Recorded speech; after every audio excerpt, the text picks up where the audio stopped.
So guys, we open the guard, and that was one way to open the guard. There's a bunch of ways to open the guard. But anytime you get the guard open, get a knee in the middle, and now a very common strategy is stepping over into headquarters position. Once we get to the headquarters position, here we're going to practice putting pressure onto our partner, forcing him to make a mistake with his legs, and then we can pass using the mistake. But the art, guys, of crushing somebody, getting them tired, forcing them to use their frames, forcing them to carry our weight on their frames, guys, if you can learn to do that in different, we call them camping positions, it's going to not only make your partner tired, it's going to make them fight back, they're starting to get exhausted, their muscles get fatigued, but in order to alleviate the pressure, they'll leave openings. So if we're in headquarters, first thing I want to do is I want to start getting a really solid staple here on this leg on the inside. So I push the leg to the ground, I start to staple, and I'm hooking the calf muscle and pinching my knee inward as I drive the knee to the floor. Okay? Not just here. This is only stapling. I want to hook, pinch. I'm almost lifting his calf. I am lifting his calf off the floor. You guys see that? He'll tell you that is not a good feeling. I've got his whole entire leg and hip controlled, and I'm forcing all of my weight down onto that knee. With this foot trapped under my hips, he can't free that easily. Once I get this knee driving towards the ground, I'm going to force him to carry my weight on his knee. And what I'm doing is I'm going head over head. My legs are wide. Look at this foot posted. My hips, we call this the Titanic. Jack, you guys see? I'm here, I got my hips, my chest forward. This is where people start to carry your weight. The only thing keeping me from going chest to chest with him right now is his knee and his forearms, his frames. Use both hands. Guys, this is all the only thing keeping him from going chest to chest. My goal is to get chest to chest. When I feel this, I'm going to start eliminating some of these frames.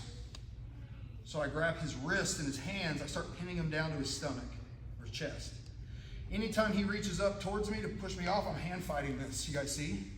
And I'm keeping that weight forward on that knee. He has to make a decision with that leg. What's he gonna do? It's too much pressure to keep for a long period of time. So the first reaction we're gonna work with is when I'm doing this, a lot of times they'll let their knee slip to the outside so that that knee pressure comes off. That's what I wanted. So the moment that knee slips, I'm gonna go elbows to the hips and dig the underhook and crossface, while keeping that right knee on the floor, pinning his leg and hip. From here, once I get this crossface underhook, my goal is to pin that shoulder to the floor. Right now I'm talking, I'm looking up. I would be here if I really wanted to pin him flat. Head right between his ear and his shoulder, almost on the mat. Right now, Joaquin's spread apart. He's got his wishbone is working right now. His groin is under stress. He's dying to get rid of this. What a lot of people's reaction when you get here is they start to lift that butterfly hook. Go ahead and start to lift. They're trying to off balance you. Let's rewind. The moment I feel him start to lift, go ahead, I hip switch. You guys see? Watch that again. He starts to lift that hook. He lifted my right hip off the floor. I'm now going to slam my left hip towards the floor and raise my right one. In order to pass the guard, I got to unhook my right leg. So the right hook comes off and I slam my left hip. You guys see? Once we land here, don't try to stick the pass right here. Take a second and walk your hips back until your knee's under the tailbone. Kind of hug the hips with your elbow. That's going to be a really tight, easy guard pass, and he's getting crushed the whole time. So let's do that one more time. We get to headquarters. Start driving my knee to the floor and hooking my partner's calf, leaning into that knee. I want him to force that weight. I'm trying to put his knee to his chest. He has to keep me off with his grips. I start hand fighting. If I can keep this going, I feel that knee slipping, or if he starts to push back with that knee, you guys see? Little wiggle right there, shucked it to the outside. Notice how I landed.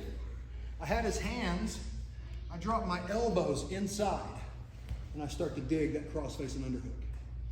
Now, just realize, if he took the hook out, go ahead, look, we're still here. You guys see?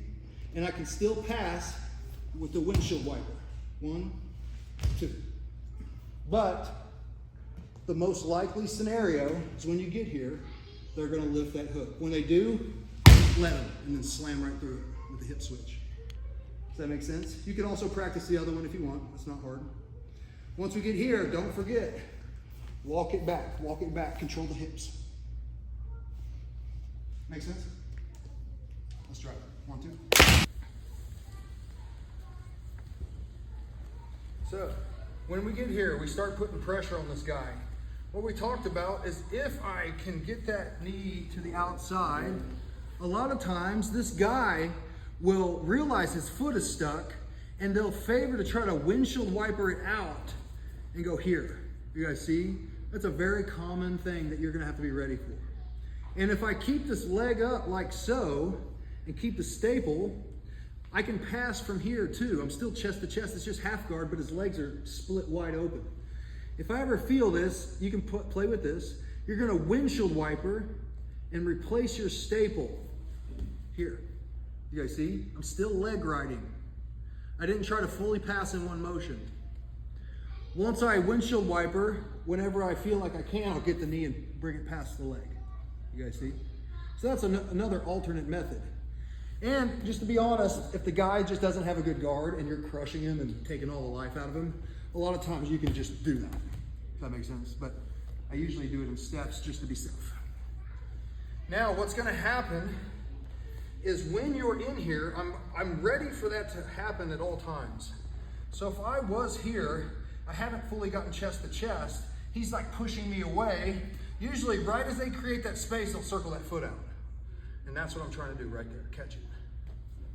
I'm anticipating that.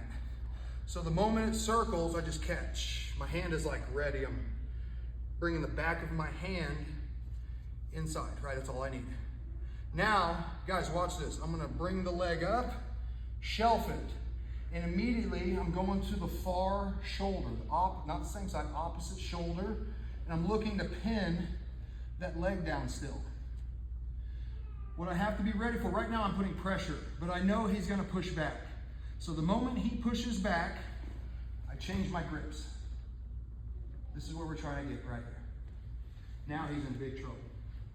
If my post can keep his leg to the floor, my shoulder and chest driving the knee to his nose, he is getting that groin split.